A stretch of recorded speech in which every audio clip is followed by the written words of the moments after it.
बिस्मिल्लाहिर्रहमानिर्रहीम। अस्सलाम वालेकुम नाज़रीन, आप देख रहे हैं दोस्तों स्पीक्स और उम्मीद है कि आप सब खैरियत से होंगे। पाकिस्तान के senior rank person Aftab Iqbal को दुबई एयरपोर्ट से मुबैना तौर पे गिरफ्तार किया गया या फिर वो वहाँ से गायब हुए, इस हवाले से रात गए जो है वो खबरें सामने आई, जिसके ऊपर उनके मद्दाह जो है वो काफ़ी जो है वो परेशान दिखाई दिए। इस हवाले से अब कुछ नई खबरें सामने आई हैं जिसमें उनकी मौजूदा जो अभी उनकी जो सिचुएशन है उनके बारे में कुछ तफसीलात सामने आई हैं। इसके साथ साथ वो वहाँ से जब दुबई एयरपोर्ट पहुंचे हैं तो उनके साथ क्या मामला पेश आया, उनकी बीवी के साथ आखिरी मुलाकात के अंदर उन्होंने क्या कहा, और इसके अलावा जितनी भी लेटेस्ट इन्फॉर्मेशन है आफ्ताब इकबाल के हवाले से वो आपको तमाम तर जो है इस वीडियो में आप बताएंगे कि बेसिकली आफ्ताब इकबाल के साथ क्या हुआ और आप वो कहाँ पर मौजूद हैं। तो पाकिस्तान के senior anchor person Aftab Iqbal जो कि पाकिस्तान के मुख्तलिफ टीवी चैनल्स के ऊपर काम कर चुके हैं, दुनिया न्यूज़ से उन्होंने अपनी शो का आगाज़ किया, उसके बाद जियो न्यूज़ से उन्होंने अपने शोहरत जो है वो मनवाई खबरनाक के जरिए, और इसके अलावा मुख्तलिफ टीवी चैनल जिसमें एक्सप्रेस न्यूज़, समा न्यूज़, टीवी नियो टीवी और इसके अलावा 92 न्यूज़ के ऊपर भी कुछ शो वो कर चुके हैं।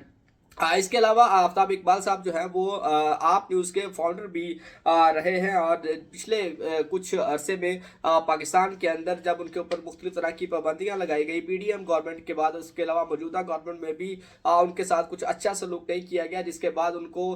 टीवी से जो है वो ऑफ एयर कर दिया गया था, और उन्होंने अपना सारा का सारा सेटअप जो है वो अब दुबई में शिफ्ट कर दिया था, और वहीं से ही वो अपनी प्रोडक्शन और शोज़ वगैरह अपनी टीम के साथ वहीं से ही तमाम तर मामलात कर रहे थे। अब तक की तफसीलात के मुताबिक कहा यह जा रहा है कि आफ्ताब इकबाल पिछले कुछ दिनों में मैनचेस्टर गए थे, यूके गए थे, जहां पर उनकी बेटी की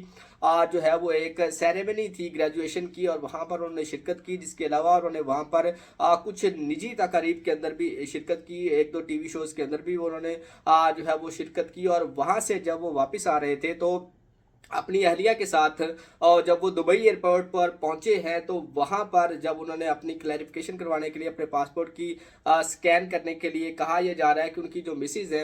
वो उस इमिग्रेशन लाइन के अंदर आगे मौजूद थी, आफ्ताब इकबाल साहब जो है वो पीछे मौजूद थे। तो उनकी अहलिया के जो पासपोर्ट है वो स्कैन हो चुके थे, वो उस काउंटर को जो है वो मशीन जो कि अब डिजिटल है, उन्होंने पासपोर्ट को स्कैन किया और वो वहाँ से दूसरी तरफ चली गई। जब आफ्ताब इकबाल ने कहा यह जा रहा है कि अपना पासपोर्ट स्कैन किया तो वहाँ पर उसको एक्सेप्ट नहीं किया गया, जिसके बाद उनकी मिसिस ने कहा कि आप किसी और काउंटर के ऊपर, किसी और मशीन के ऊपर जो है वो ट्राई करें। जिसके बाद उन्होंने एक दो और जगह पे ट्राई किया, लेकिन वहाँ पर भी उनके जो पासपोर्ट है उसको एक्सेप्ट नहीं किया गया था। जिसके बाद जो है वो वहाँ पर मौजूद एक ऑफिसर ने उन्हें ये कहा कि आप इमिग्रेशन के दफ्तर चले जाइए, वहाँ से आपको जो है वो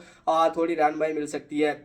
ये वो पॉइंट था, ये एक वो लास्ट एक कहले के सीन था जहाँ पर उनकी अहलिया ने आफ्ताब इकबाल को देखा, और उसके बाद आफ्ताब इकबाल जो है कई घंटों तक वहाँ पर नज़र नहीं आए। उनकी अहलिया जो है वो कहा यह जा रहा है कि 18 से 20 घंटे वहाँ पे मौजूद रही। एयरपोर्ट के मुख्तलिफ दफातर के उन्होंने चक्कर लगाए, लेकिन उसके बावजूद भी किसी भी तरह की कोई भी अपडेट उनको नहीं मिल सकी थी। जिसके बाद आफ्ताब इकबाल के जो भाई हैं जुनैद इकबाल, उन्होंने एक ट्वीट किया जिसमें उन्होंने कंसर्न जाहिर किया कि उनके जो भाई हैं उनको दुबई एयरपोर्ट से मुबैना तौर पे गिरफ्तार कर लिया गया है, वो वहाँ पे मौजूद नहीं है।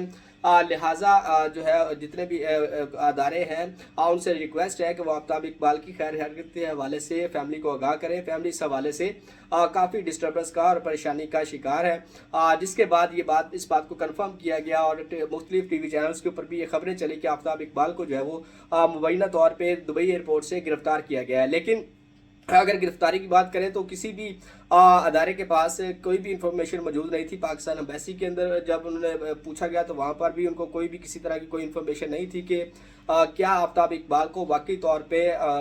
गिरफ्तार कर लिया गया है या नहीं किया गया। अगर इस तरह की कोई खबर है तो उसको बाकायदा तौर पे अनाउंस किया जाए कि दुबई एयरपोर्ट हुकाम की तरफ से आफ्ताब इकबाल को गिरफ्तार किया गया, लेकिन इस तरह की भी कोई खबर सामने नहीं आई थी। जिसके बाद जो है ये कहा यह जा रहा है कि हो सकता है क्योंकि दुबई के पास जो आफ्ताब इकबाल साहब के पास है दुबई का गोल्डन वीज़ा मौजूद है, तो इसलिए उनकी अटैचमेंट वहाँ के किसी लोकल बंदे के साथ भी होना ज़रूरी है। जब उनसे रब्ता किया गया ताकि आपको किसी तरह का कोई लेटर, कोई इन्फॉर्मेशन या कोई इस तरह की मालूमात मिली हो जिसमें ये कहा गया हो कि भाई जिस बंदे की गारंटी आपने दी है उस बंदे को दुबई जो है हुकाम ने, दुबई गवर्नमेंट ने उसको गिरफ्तार किया है, तो उस बंदे ने भी इस बात को कन्फर्म किया है कि उसे भी किसी भी तरह का कोई लेटर, कोई भी इंफॉर्मेशन मौसूल नहीं हुई है कि आफ्ताब इकबाल को जो है वो गिरफ्तार किया गया है। इसके बाद जो है वो फैमिली के अंदर और भी परेशानी जो है वो बढ़ गई। जिसके बाद रात गए, अब उनके हवाले से ये भी कहा जा रहा था कि किसी भी तरह की कोई खबर जो है वो अभी तक सामने नहीं आई थी। लेकिन इनके ऑफिशियल फेसबुक पेजेस के ऊपर और इनकी बेटी जो आयशा नूर है, उन्होंने बाद में इस एक ट्वीट किया और बाद में एक सोशल मीडिया पेजेस के ऊपर ये बाकायदा तौर पे पोस्ट किया कि आफ्ताब इकबाल साहब जो है वो खैर खैरियत से घर पहुंच गए हैं। अचानक उनकी घर वापसी के हवाले से जब उन्होंने इस तरह की पोस्ट देखी तो उनके मद्दा जो है वो एक तरह से उन्होंने खुशी का इजहार किया और साथ ही साथ ये भी पूछते हुए दिखाई दिए कि आखिर आफ्ताब इकबाल के साथ एयरपोर्ट के ऊपर क्या मामला पेश आया और वो इतने घंटे तक लापता जो है वो कैसे रहे, जिसके ऊपर भी उसी पोस्ट के अंदर जो है वो क्लैरिफिकेशन दी गई थी कि अब से कुछ देर के बाद ही आफ्ताब इकबाल जो है वो अपनी आपबीती जो है वो अपने व्यूवर्स के सामने रखेंगे कि उनके साथ एयरपोर्ट के ऊपर क्या हुआ, वो वहाँ से क्या उनको गिरफ्तार किया गया, क्या कौन से अदारे कौन से लोगों ने उनको जो है वो यरगबाल बनाए रखा या फिर वो किसी और परेशानी में मुब्तला थे। इस हवाले से कुछ भी कहना भी कबल अज़ वक्त होगा जब तक कि आफ्ताब इकबाल अपने सोशल मीडिया पेजेस के ऊपर आकर इस बात की खुद यकीन दहानी नहीं करवाते या फिर वो अपनी स्टोरी को जो है वो सामने नहीं लाते कि उनके साथ बेसिकली दुबई एयरपोर्ट के ऊपर हुआ क्या था। यहाँ पर एक बात और भी काबिल ज़िक्र है कि आफ्ताब इकबाल ने अब से कुछ देर पहले तक भी मुख्तलिफ जगहों के ऊपर ये इस बात का इजहार किया था कि वो पाकिस्तान जो है वो वापस आना चाहते हैं, लेकिन इस तरह की कोई भी हतमी उन्होंने तारीख जो है वो नहीं दी थी। लेकिन चूँकि मौजूदा गवर्नमेंट के साथ उनके इस तरह से ताल्लुकात अच्छे नहीं रहे हैं, लिहाजा अब ये कहा जा रहा था कि शायद मौजूदा गवर्नमेंट की तरफ से या किसी और के अहकाम के ऊपर जो है उनको गिरफ्तार किया गया हो, लेकिन इस हवाले से अभी कुछ भी कहना कबल अज़ वक्त होगा। देखते हैं आज आफ्ताब इकबाल अपने सोशल मीडिया पेज के ऊपर इस बारे में क्या तफसीलात देते हैं, वो भी आपके साथ शेयर करेंगे। तब तक के लिए इजाज़त दीजिए, अल्लाह हाफिज़।